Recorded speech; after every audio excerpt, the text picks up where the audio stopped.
off of Jeff Gordon's car. This definitely proves that rubbing is racing. We've always said that, and now we've got a new kind of way of explaining it. Got a little cold trickle in you today, huh? Just not sure we anticipated it would be at 200 miles an hour. Or that it would wear your rear bumper out. Dick? Well, David Rudiman and Michael Waltrip's cars are owned by the same entity, Michael Waltrip Racing. They have been on a common channel much of the afternoon, Mike. So they can talk back and forth between each other without the need of going through a spotter to mediate. If two guys are from different teams, they don't have each other's channel necessary in the same car, and that has been an enormous help to these two guys and has helped keep them up front all afternoon. Thanks, Dick. Waltrip there in the 15, two-time winner of the 500. He is in position to qualify, as is Todd Bodine in the 60, running in 11th. They have the two transfer spots. Tomorrow, the world's toughest truckers hit the high banks of Daytona for their season opener. Don't miss the NASCAR Camping World Truck Series tomorrow at 7 p.m. Eastern, live right here on Speed. Man, we got us a little shootout here. 20 laps. 18 now. Should be good.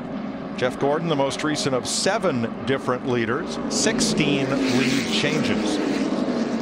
Clint Boyer and Carl Edwards have tied for the most laps led with 10 apiece. Out of the race, Casey Mears, engine trouble, and Joey Logano walked away from a crash back at lap 17. Now this is the same two cars that started this race on the front row, and remember, Jeff Gordon immediately dove over and picked up the 21 car. We'll see how that works out this time. Again, the leader elects the outside for the restart. They will come to the green flag with 17 laps to go. If Bain's smart, he'll let Jeff get he's got to get to the line first, but he'll let Jeff drop in front of him and they'll hook right back up. There's the green flag. And Gordon gets a good jump. Bain did exactly right. Now Jeff should be able to pull down right there, and away they go. And everybody's hooked right back together again. Edwards and Biffle coming on the outside. And coming up on the inside, the two Childress cars, 5th and 6th. And there's always just enough room to squeeze through the middle. You hope. And there's Hamlin all by himself in the 11. Kyle Busch coming up to help. Boy, the 24 and the 21, same thing they did on the start of the race. Fell all the way back to mid-pack, and this is not a good time to be falling back. Daryl, it's almost like on a restart, the inside line does not work as they're getting up to speed. Yikes! Travis Kvapil into the transfer spot as they jostle around. Todd Bodine got kicked back a bit, and now Bodine on the bottom gets that spot back. Man, wow. That's a wad of cars right there, all going all over the place. Todd Bodine and Michael Waltrip now with the transfer positions, the 60 and the 15. Kvapil to the middle, coming up against Bain. Here comes the 38. He's got to gain 2 more cars to get that spot away from Todd Bodine, and the middle lane stalls out. He can't do it. But I was seeing that 1 car continuing to push that 6 car of David Reagan. He was about to run out of room. There was no room to push him any further. Oh, man, come on, Jeff. Watch that 60 car. You got to get hooked up there straight. Got to get him out. Oh, he's going to get him, shuffle him out of the way. That's what he was trying to do, shuffle him out of the way. And there goes the yellow and blue number 38 of Kvapil. He has passed Todd Bodine. He's moved into position to get in the 500. Boy, Jeff Gordon won it out from behind that 60 car in a big kind of way, and he forced his way under it. And the 92 of Brian Keselowski, Brad's older brother. Little brother giving him a push. Brian's in a spot to make the 500 now. There are the 2 transfer cars. Terry Labonte in the 32 also trying to race his way in. And the good news for those guys are they're starting to separate themselves from some of the cars they're racing with. Brian Keselowski right now looking pretty darn good with his brother in tow. Back up front, though, the 2 RCR cars, the 31 and the 33, battling for the lead with the 2 Roush Fenway group on the bottom.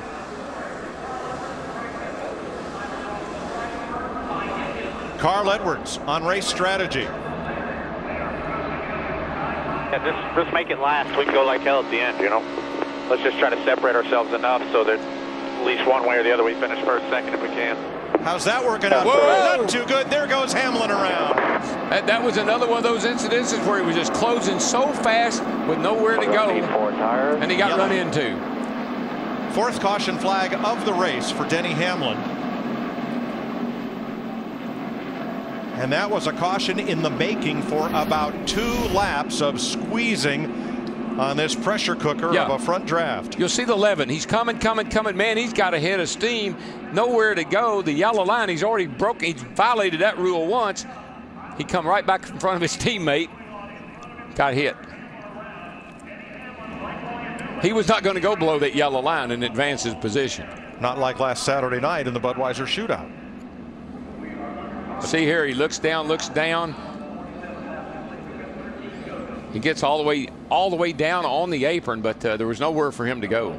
Darrell, it's got to be so hard for Kyle Busch pushing him to anticipate the closing rate and how close you're getting to the pair of cars in front. Yeah, if you don't stay engaged, you keep pushing, you lose so much speed, you're not going to make the pass. If you keep pushing, you got so much speed, you got nowhere to go. What a dilemma.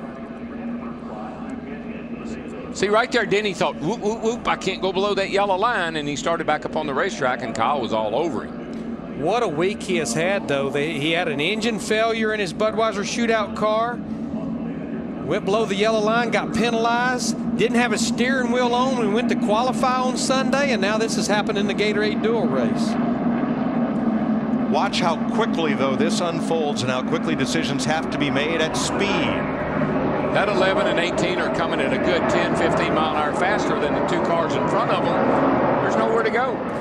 Darrell, it's almost like there were several things that contributed to that right there, and I think that transition between the apron and the banking even played a role in it. It did. He got down on the apron. I think he realized, oh my gosh, I can't go below that yellow line again. The other story of this race, Brian Keselowski with an assist from his younger brother Brad and this car, the 60 of Todd Bodine, are the 2 drivers right now in the transfer spots for the 500. There are 3 Dodges in the whole field. The 2 Penske cars and Brian. And then Robbie Gordon is in a Dodge. That's right. Robbie has switched over. I'd forgotten about that. Teammates Kyle Busch and Denny Hamlin talked about what just happened, and we listened. All right, dude, if I did something wrong, I need to know. No, I didn't know they were running that slow off the 2. They stopped for some reason, and I tried to go to the low side, but he didn't give me any room. Well, we certainly know those teammates had their situation between each other last year on several occasions. Flat left front on Hamlin's car from all that. And as we said, Darrell, so hard for Kyle to anticipate what's going on 2, 3 cars up ahead of the car that he's pushing. And it's funny, Hamlin said they just stopped. No, they didn't. You just picked up about 20 miles an hour.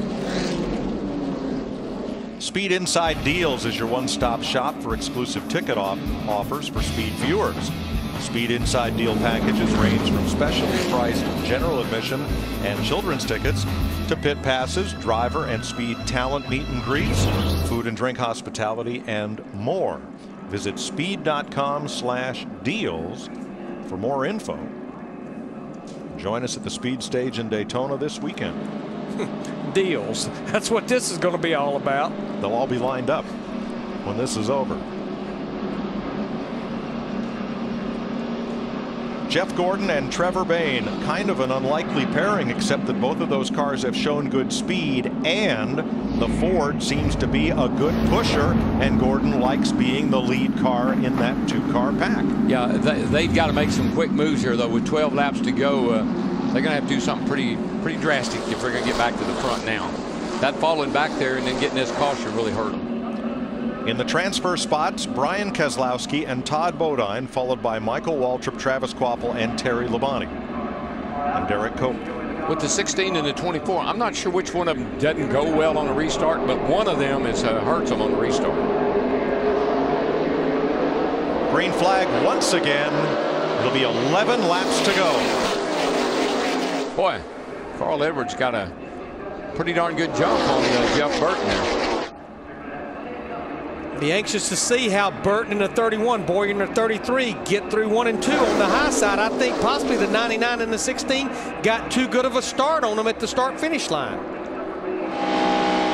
Looking back from Greg Biffle at 3 pairs of cars and then the